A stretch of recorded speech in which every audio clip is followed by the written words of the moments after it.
अगर आप जुडिशरी के लिए प्रिपेयर कर रहे हैं एंड आप सोच रहे हैं इस वीडियो को स्किप कर देना चाहिए, तो ये शायद आपकी सबसे बड़ी मिस्टेक होगी, क्योंकि अगर आपने इस वीडियो को एंड तक देख लिया तो मैं आपको प्रॉमिस कर सकती हूँ that you can crack judiciary in your first attempt.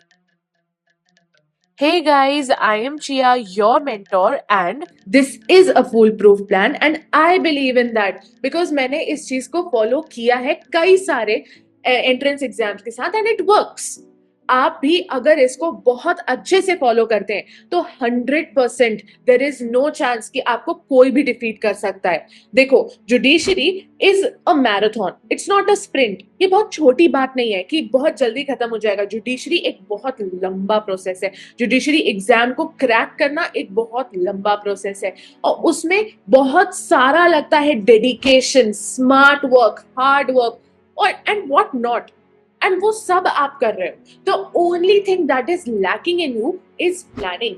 And आज मैं आपको उसी के साथ हेल्प करने वाली हूँ. I am going to help you plan your studies in a way that you can crack judiciary or any civil service exam. Let's dive in. So step number 1 is syllabus. Yes, सबसे important होता है syllabus को in depth समझना, analyze करना. हाँ, आप सिर्फ syllabus को पढ़ नहीं सकते हो या कहीं पे किसी वीडियो में देख लिया, अच्छा ये सब्जेक्ट पढ़ना है, बढ़िया हो गया है, अब तो कुछ सोचने की जरूरत नहीं है. ऐसा नहीं होता है. सबसे पहले तो एक बहुत ही ट्रस्टेड वेबसाइट से जाके अपने स्टेट जुडिशरी का सिलेबस देखिए, क्योंकि हर स्टेट की जुडिशरी का सिलेबस अलग होता है and I know you know that. लेकिन फिर भी आप इतनी मेहनत नहीं करते हैं एंड आपको इतनी मेहनत करनी चाहिए when you are understanding the syllabus. अगर आप कोई भी स्टेट जुडिशरी के लिए अपियर करना चाहते हैं तो उसके पीवाईक्यूज अटेम्प्ट कर लीजिए. अगर आपने पीवाईक्यूज अटेम्प्ट कर लिए तो आपको पता चल जाएगा उसका सिलेबस, उसका पैटर्न, और आप उस हिसाब से ही पढ़ पाओगे. आपको सिर्फ और सिर्फ सिलेबस और पैटर्न नहीं पता चल जाएगा, आपको ये भी पता चल जाएगा कि किसी पर्टिकुलर बंच ऑफ सब्जेक्ट्स का वेटेज कितना है और किसका बहुत लो वेटेज है. इवन लोकल लॉज के लिए भी आपको ये चीज समझ में आ जाएगी कि लोकल लॉज में भी किस पर्टिकुलर सब्जेक्ट का वेटेज ज्यादा है. जैसे constitution, IPC, CrPC, CPC, evidence, ये सब हमको मालूम है हाई वेटेज सब्जेक्ट्स होते हैं मोस्ट जुडिशरी एग्जाम्स में. लेकिन there are many more subjects other than these basic subjects जिनका high weightage होता है कई state judiciary exams में. तो आप उस चीज को मिस आउट कर देते हैं एंड वहां ही आपके मार्क्स कटते हैं. तो उस चीज को मत होने दो, आज भी बोल रही हूँ. एंड अभी सोच लो कि आपको अपनी प्रेपरेशन की फर्स्ट स्टेप ही लेना है कि आप पीवाईक्यू सॉल्व करो. Second is smart work. Smart work में कुछ नहीं है, सिलेबस को स्मार्ट वे में सिलेक्ट करना है. आई नो मैं तुमको बता चुकी हूँ कि वेटेज के हिसाब से कैसे हम कैटेगराइज करेंगे, लेकिन ये जो स्मार्ट वर्क वाली टेक्निक है ये थोड़ा डिफरेंट है. इसमें हम कैटेगराइज करेंगे 3 पार्ट्स में, लेकिन ये वेटेज के हिसाब से या किसी भी और तरीके के हिसाब से नहीं है. ये सिर्फ 3 पार्ट्स में इस तरीके से कैटेगराइज होगा कि ऐसे सब्जेक्ट्स जो आपने बहुत अच्छे से पढ़ लिए हैं in your law school, in your coaching, whatever, ऐसे सब्जेक्ट्स जो आपको बहुत अच्छे से नहीं बनते हैं. जैसे मैं कितना भी पढ़ लूं मुझे सीपीसी बहुत अच्छे से समझ में नहीं आता है, वहीं IPC, CrPC, Indian evidence act मुझे रटा हुआ है. तो लेकिन सीपीसी नहीं समझ में आता है, तो वो ऐसे सब्जेक्ट है जो मैंने पढ़ा है लेकिन मेरा बहुत अच्छा नहीं है, बहुत कंठस्थ नहीं है.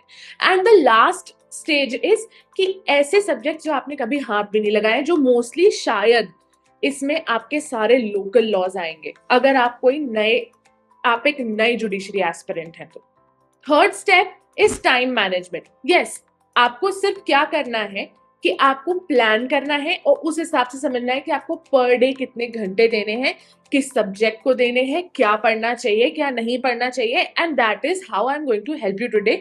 टाइम मैनेजमेंट करने में मैं आपकी मदद करने वाली हूँ. तो आप अपने पूरे दिन को 4 सेक्टर्स में डिवाइड करेंगे और इनके बीच में एकदम परफेक्ट ब्रेक्स भी होने चाहिए. तो अगर आप अपने दिन को 4 पार्ट्स में डिवाइड कर रहे हैं तो वो क्या होने चाहिए? सबसे पहला है revision of subjects that you know very well. Second है, हाँ, सबसे पहले आपको वही चीज करनी है जो आपकी स्ट्रेंथ है. सेकेंड है ऐसे सब्जेक्ट्स जो आप अच्छे से कवर नहीं कर पाए हो लेकिन आपने बेसिक तरीके से पढ़े हैं तो उनको और अच्छे से करना है, तो हम इन डेप्थ पढ़ना चालू करेंगे. एंड थर्ड इज जिन सब्जेक्ट्स को आपने कभी टच भी नहीं किया है उनको आप पढ़ना चालू करेंगे। And the last one is कि आप प्रैक्टिस करेंगे, कैसे भी थोड़ा सा प्रैक्टिस कर सकते हो, एक कोई पर्टिकुलर सब्जेक्ट के बेसिस पे क्वेश्चंस प्रैक्टिस कर सकते हो, कुछ भी कर सकते हो। आई नो प्रैक्टिस करना इज वेरी वेरी डिफिकल्ट, क्योंकि मोस्ट ऑफ द टाइम तो रिसोर्सेज ही नहीं मिलते हैं। इसी कंफ्यूजन का सोल्यूशन है टेक्स्ट बुक की judiciary foundation test series. Yes, this test series is structured for you guys. State specific question से लेके सब कुछ मिल जाएगा। Let me explain how. First is state specific आपको मॉक्स मिलेंगे। इन सारे ही स्टेट्स के आपको इतने बढ़िया मॉक्स मिलेंगे कि आपको कहीं और जाने की जरूरत नहीं है, because they are tailor made for you. Mains answer writing mastery, हाँ, अगर आप ये टेस्ट सीरीज बाय करते हैं तो आपको पता चलेगा कि मेंस में आपको किस तरीके से अपने आंसर्स को स्ट्रक्चर करना है, एंड आपको सब चीजें समझ में आएंगी कि कोई आंसर कितना अच्छे से लिखा जा सकता है, उसको उसमें एक और क्या बेनिफिट्स, आप क्या ऐड कर सकते हैं, आप क्या सब्ट्रैक्ट कर सकते हैं, उससे क्या आंसर बेहतर बन सकता है। It will completely cover all your major, minor and local laws. Yes, 100 plus major laws, 50 plus minor laws and state specific local laws. इन सबको कवर कर दिया ये test series. Yes, and that's not it, आपको PYQs भी मिलते हैं। तो yes, ये टेस्ट सीरीज आपकी फ्रेंड बनती है from the start of your preparation to the end of your preparation. And the last thing is daily current affairs. Yes, आपको जीके, लीगल, किसी के लिए भी कहीं इधर उधर नहीं भटकना पड़ेगा, and you will get everything here. Daily current affairs भी, दैट इज अ बोनस। अगर आप अपने जज बनने के सपने को सच करना चाहते हैं तो टेक्स्ट बुक के judiciary foundation test series course में एनरोल करें एंड अपना ये सपना सच कर लीजिए। अगर आप चाहते हो कि आपको 10% ऑफ मिले तो आप मेरा कूपन कोड यूज कर सकते हो, chia10। And the last step is daily plan. Daily plan बनाने के लिए मैं आपको ये नहीं बता सकती कि आपको क्या पढ़ना चाहिए, क्या नहीं पढ़ना चाहिए, क्योंकि जैसे मुझे सीपीसी नहीं पसंद, वैसे ही कई लोगों को एविडेंस एक्ट नहीं पसंद होगा। तो मैं आपको ये नहीं बता सकती हूँ टेलर मेड करके कि आपको एग्जैक्टली क्या पढ़ना चाहिए एवरी डे, बट मैं आपको 2 टेक्निक्स बता सकती हूँ जिसके बेसिस पे आप किसी भी एग्जाम को बहुत अच्छे से प्लान कर सकते हो एंड अपने टाइम को बहुत अच्छे से यूटिलाइज कर सकते हो।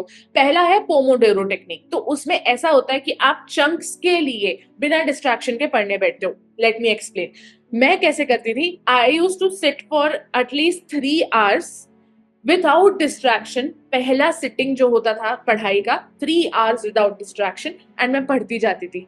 नो क्वेश्चंस आस्क्ड, ना कोई फोन टच करना है ना कुछ करना है, मुझे पढ़ाई करनी है, ठीक है।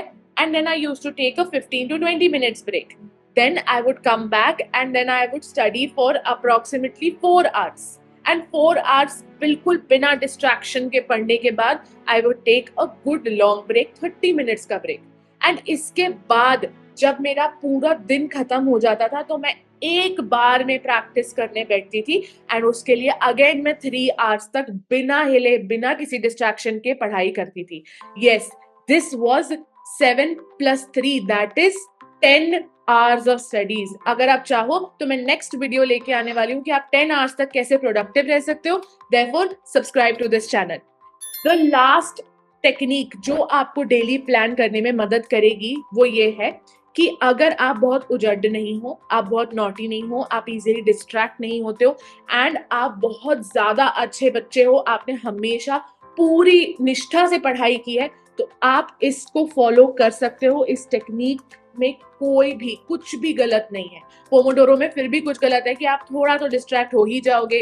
हो सकता है कि आप 4 घंटे पढ़ रहे हो लेकिन वो 4 घंटे में से 2 घंटे आप फालतू की बातें ओवरथिंक कर रहे हो या कुछ कर रहे हो, तो वहां पे एक छोटा सा तिनका होता है जिसमें आप कुछ गलत कर सकते हो। लेकिन ये टेक्निक हमेशा काम आती है, that is making a to do list. रात को सोने से पहले अगले दिन की टू डू लिस्ट बना के सो कि कल मुझे क्या टास्क कंप्लीट करने हैं, और वो टास्क को कंप्लीट करना आपका मेन वो होना चाहिए, टारगेट होना चाहिए। अब देखो, अब आप इस टास्क को कंप्लीट करने के लिए पोमोडोरो को यूज कर सकते हो। Yes, you can use the best of both worlds and become a judge. I hope this video helped you, and subscribe to this channel if you want more videos like this. I'll see you next time. Bye.